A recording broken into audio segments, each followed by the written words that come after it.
एक है charging by friction. अब दूसरा मेथड है चार्जिंग बाय कंडक्शन।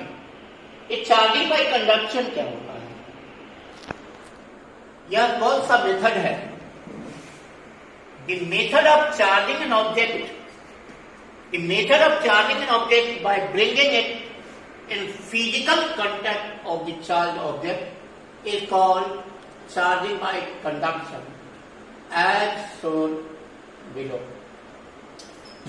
इसमें जब एक ऑब्जेक्ट को दूसरे ऑब्जेक्ट के फिजिकल कांटेक्ट में लाते हैं, जब एक अनचार्ज ऑब्जेक्ट को चार्ज ऑब्जेक्ट के फिजिकल कांटेक्ट में लाते हैं, तब इस मेथड से जो ऑब्जेक्ट चार्ज होता है उसे कहते हैं चार्जिंग बाय फ्रिक्शन, अभी चार्जिंग बाय कंडक्शन। अब जैसे कि इस फिगर में देखो कि एक ऑब्जेक्ट ए है, दूसरा ऑब्जेक्ट बी है। इसमें Q1 equal to Q charge है, Q2 पर कोई चार्ज नहीं है। जब इसे रद्द करते हैं तब इस पर चार्ज Q/2 हो जाता है, इस पर भी चार्ज Q/2 हो जाता है। ये तभी होगा जब इस दोनों ऑब्जेक्ट का साइज बराबर हो। फिर दूसरा फिगर देखो, एक में चार्ज है Q1, दूसरे में चार्ज है Q2, जिसमें Q1 ग्रेटर देन Q2। जब इन दोनों ऑब्जेक्ट को आपस में रद्द करते हैं, रगड़ते हैं, तब ये फिर एक से दूसरे में चार्ज ट्रांसफर होता है और इससे क्या होता है कि दोनों का फिर साइज बराबर है तो इक्वल अमाउंट में चार्ज आएगा। फर्स्ट पर भी चार्ज Q डैश, सेकेंड पर भी चार्ज Q डैश। जहां Q डैश क्या है तो Q1 प्लस Q2/2, यानी इसमें दोनों चार्ज को आपस में जोड़ देते हैं और तब हाफ हाफ डिवाइड कर देते हैं। ये हुआ आफ्टर रबिंग। तो इसमें यह पॉइंट आता है कि when two objects be identical in size, जब दो ऑब्जेक्ट साइज में आइडेंटिकल हो, बराबर हो, then identical size, then charge gets transferred from one object to another until they acquire the same amount of charge। यानी एक से दूसरे में चार्ज का ट्रांसफर तब तक होता रहेगा जब तक कि दोनों ऑब्जेक्ट में चार्ज का अमाउंट इक्वल न हो जाए।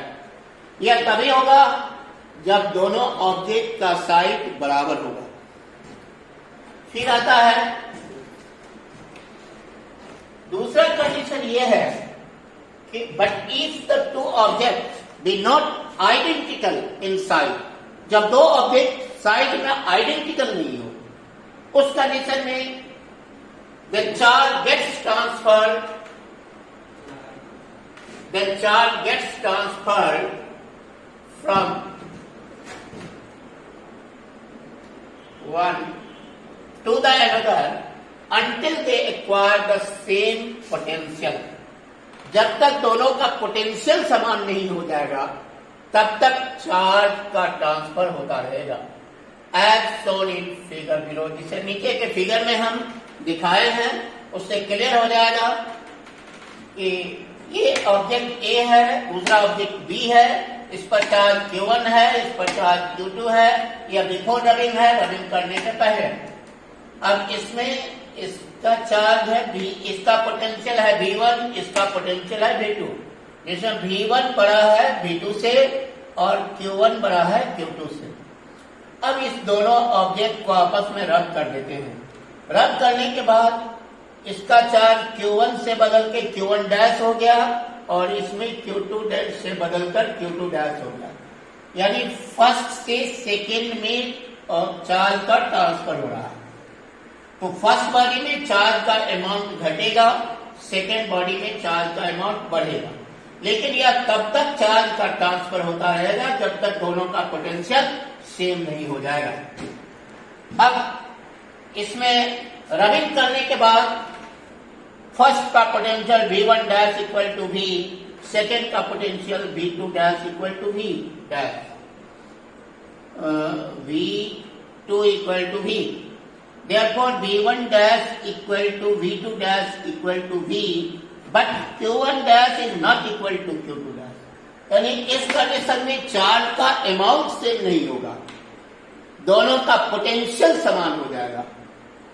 यानी amount of charge different but potential will be same after rubbing. ये है चार्जिंग बाय कंडक्शन.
और पीछे हम लोग देखे थे चार्जिंग बाय कंडक्शन.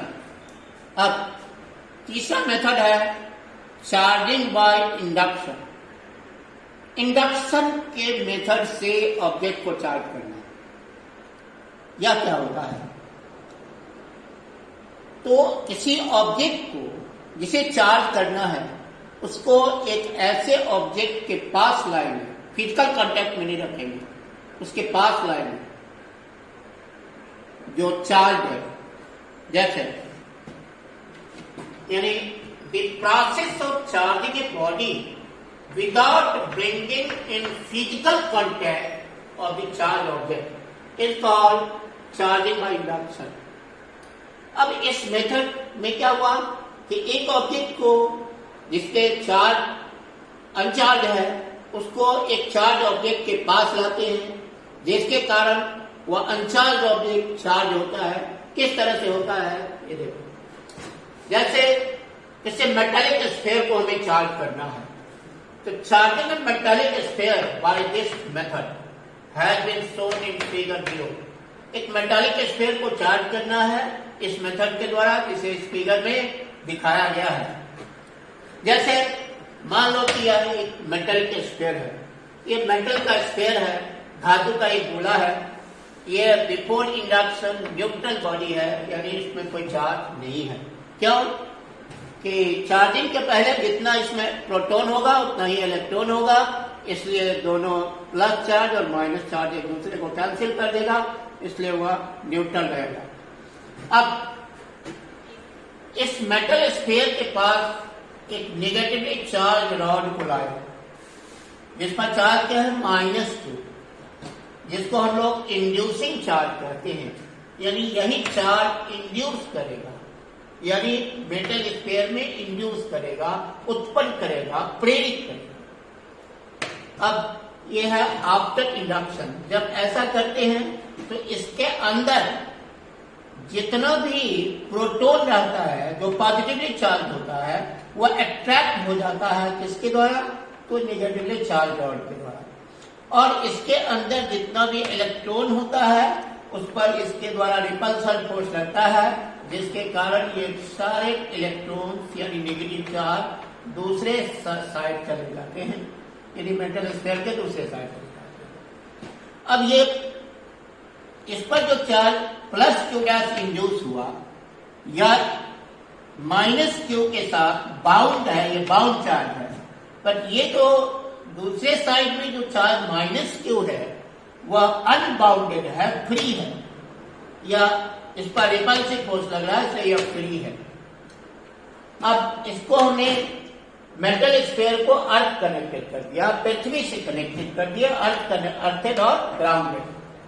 तो क्या होता है, ये मेटल स्फीयर पर जो निगेटिवली चार्ज रॉड के क्लोजर साइड में जो पॉजिटिव चार्ज है वह इससे अट्रैक्टेड है यानी बाउंड है, बट इस पर जो निगेटिव चार्ज माइनस क्यू है दूर वाले सरफेस पर मेटल स्फीयर में, वो फ्री चार्ज है और यह अर्थ का पोटेंशियल 0 होता है, अर्थात इसमें चार्ज रखने की बहुत ज्यादा क्षमता है।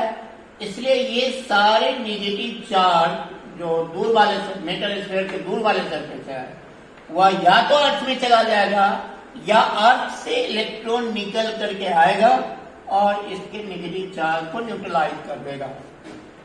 अब नेक्स्ट स्टेप में हम क्या किए कि निगेटिव, अब अर्थ मेटल स्फीयर का जो अर्थ से कनेक्शन था वो अर्थ कनेक्शन को हटा दिया गया, अर्थ कनेक्शन हैज बीन रिमूव।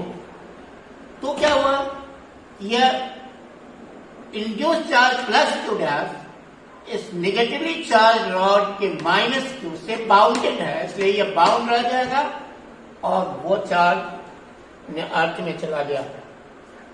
अब हमने इस नेगेटिवली चार्ज रॉड को भी हटा दिया। जब नेगेटिवली चार्ज रॉड को हटा लेंगे तो इसमें जो ये चार्ज इंड्यूस हुआ है क्यू डैश, यह इस मेटल स्फीयर पर, पूरे स्फीयर पर फैल जाएगा, स्प्रेड कर जाएगा, फैल जाएगा। If negatively charged rod has been removed,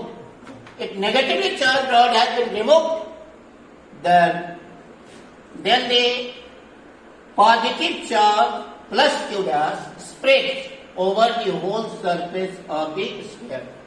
तब इस पर का ये जो इंड्यूस चार्ज Q dash है वह मेटल के पूरे स्फीयर पर, सरफेस पर फैल जाएगा, है ना, and the metal sphere becomes positively charged by induction. Induction method से यह पॉजिटिवली चार्ज हो जाएगा। इस तरह से चार्जिंग बाय, इस तरह से किसी ऑब्जेक्ट को इंडक्शन मेथड से चार्ज की जाती है, जिसका प्रोसेस ऊपर के फिगर में दिखाया गया है। और ये जो क्यू डैश है इसको इंड्यूस चार्ज कहते हैं, तो इसमें इंड्यूस हुआ